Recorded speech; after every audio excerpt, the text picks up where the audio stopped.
I think what you're eligible for will really depend, I think, on what state you live in, and of course whether you're applying to a private or a public school, right?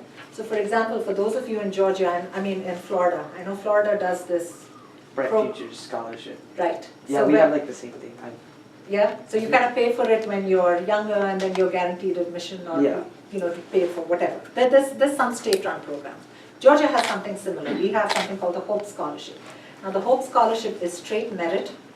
It works solely off of your transcript and your GPA, but it's not your high school GPA. There's something called a Hope GPA, and the Hope GPA is very different, right?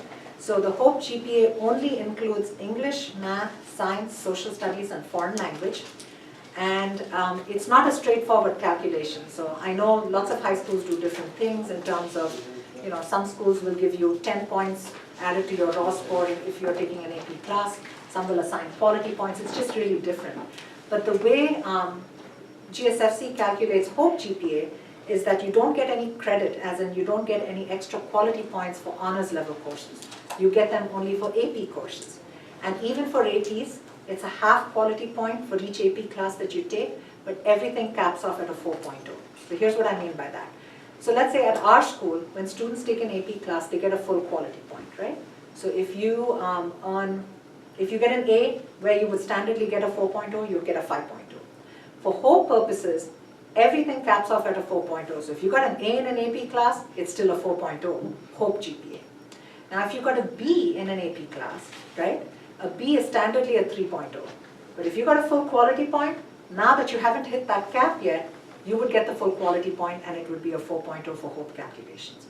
So calculating a Hope GPA is just really complicated. I don't think anybody should try to do it on their own, because it's so easy to make mistakes. So what you guys should do is, there's a website called gafutures.org. And every school, every high school in Georgia at least, standardly uploads transcripts to GA Futures. I mean, that's what every school does. So you should be able to set up an account on gafutures.org, and you usually have to enter your social security number, and then it matches you up with your transcript, and then you can calculate your Hope GPA. Now, if you're in the country and you're not a citizen and you don't have a social security number, that means there are usually implications for whether you can qualify for Hope. And I'm not qualified to answer that. I would say definitely go to the Contact Us tab on GA Futures, and you can talk to somebody there and talk to them about it. So just keep that in mind. So that's Hope in Zell Miller. And the way the Hope Scholarship works here in Georgia is that if you get Hope, you have to earn at least a 3.0 Hope GPA. You have to have a 3.0. With a 3.0, Hope usually pays about 75% of tuition, but that's at Georgia public schools. They do pay something for private schools, but it's such a drop in the bucket, it really doesn't make a difference. So they'll pay you maybe $2,000 a semester at Emory. But Emory has a price tag of 50, so the 2 is really not going to do much for you, right? Zell Miller, on the other hand, you have to have a 3.7 Hope GPA, and it gives you 100% tuition at Georgia public schools. So that's Georgia State's way of keeping their talented kids within the state. And I know that makes a big difference to my seniors. Because my seniors, they get into colleges all over the country, but sometimes the finances are kind of hard to beat when you know that you're only going to be paying $10,000 a year for college in Georgia. So that's something to think about. Beyond that, where else you can get money from is there's something called the FAFSA. It's the free application for federal student aid. So the federal government will offer either grants, which are free money, grants are always free money, or loans to students at a reduced interest rate, right? And this comes from the federal government. If you want to qualify for any of those loans, you must complete the FAFSA. And the FAFSA opens up on October 1st. And I think every student should complete it, regardless of whether you qualify for anything or not. Sometimes I hear that, we make too much. I would say don't jump to any conclusions.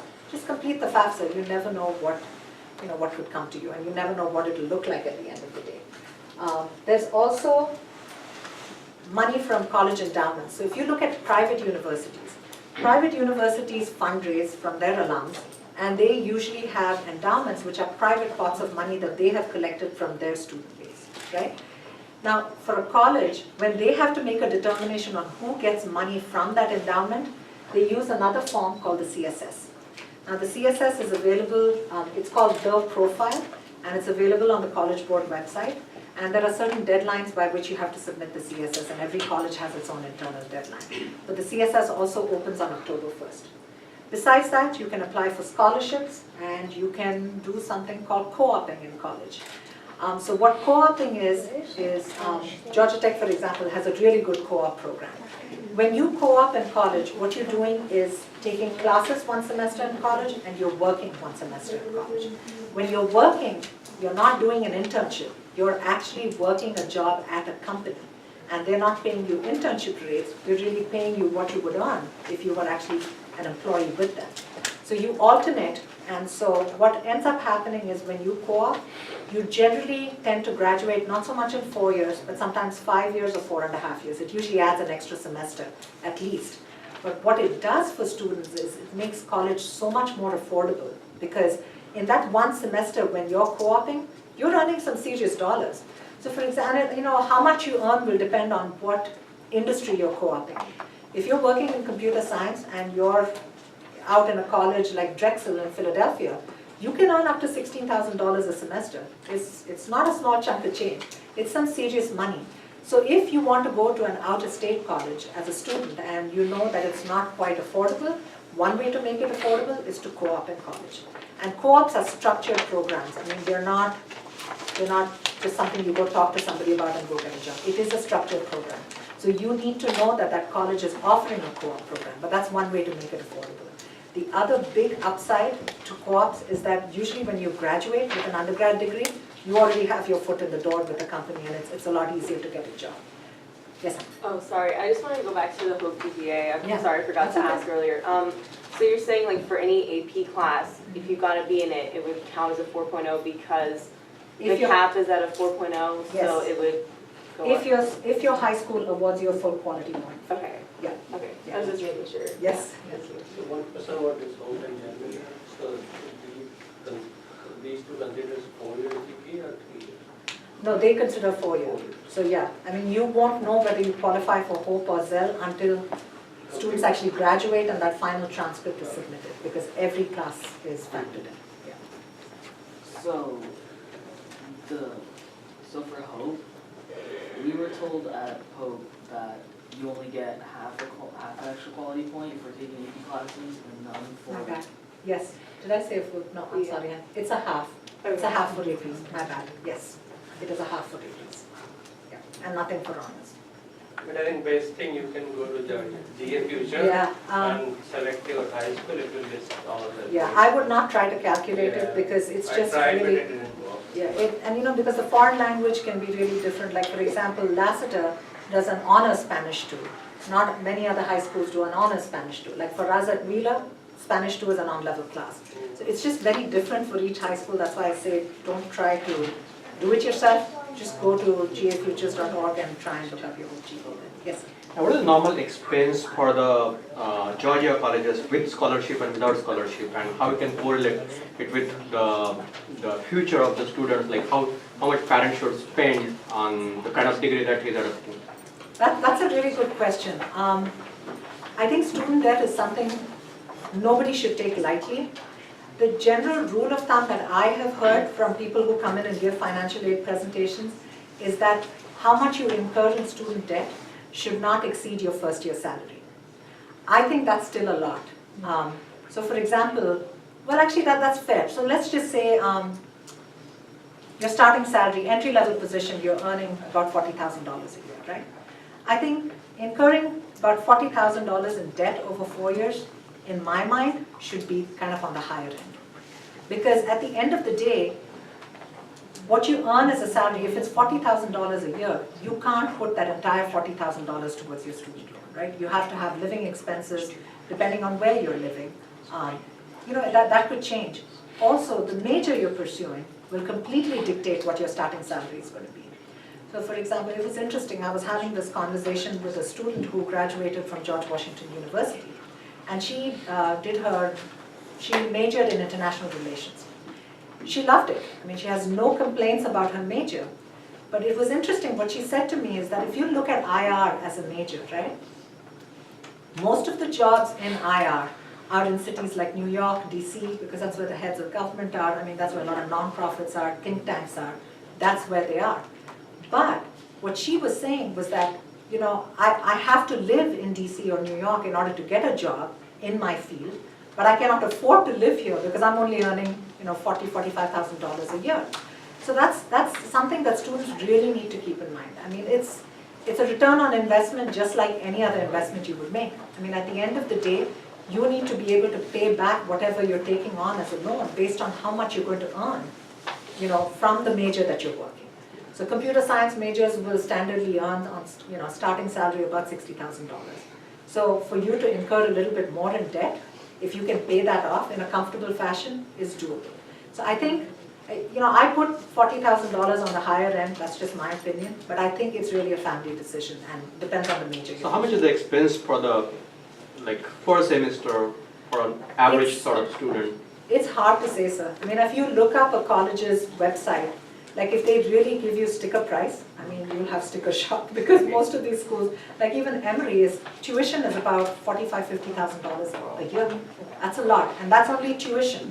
Now you add room and board, you're standardly looking at between $10,000 and $15,000. So usually for Georgia Tech and UGA, if a student gets Zell Miller, so even if you're getting 100% of tuition paid, you're still looking at paying at least about $10,000 just for room and board and for other expenses. First semester. Yep, well, per year. Yeah, and it all depends upon the student itself, because when the student go out of the house, the expenses are totally different. So Yeah. first year is generally more expensive for parents, and then the student settles down, Right. so yeah. And sometimes students get jobs on campus. I mean, they're able to supplement it in different ways. So it depends. Yes, ma'am. Normally, how long students, like, once they start working, how long do they take to pay off their debts? I mean, Oh my God. it's really, really long time. We're getting to a political discussion here, but you know, it's hard to say because it really depends on the kind of jobs they get. I'm going to say that on average, I think 10 years is at least how much they're looking at. You know, and like for example, you know, I was listening to NPR the other day, and they were interviewing this one student who graduated from Columbia, and he was going on about, I have a degree from Columbia, but I don't have a job. But they never ever talked about what he majored in. So I'm sitting here thinking, dude, if you graduated with a degree in philosophy, I don't care if you graduated from Columbia, you know those jobs are few and far between and they're not going to pay that much. So brand name schools are great and all, and I will say I think brand name schools matter more if you're looking to go into the financial field.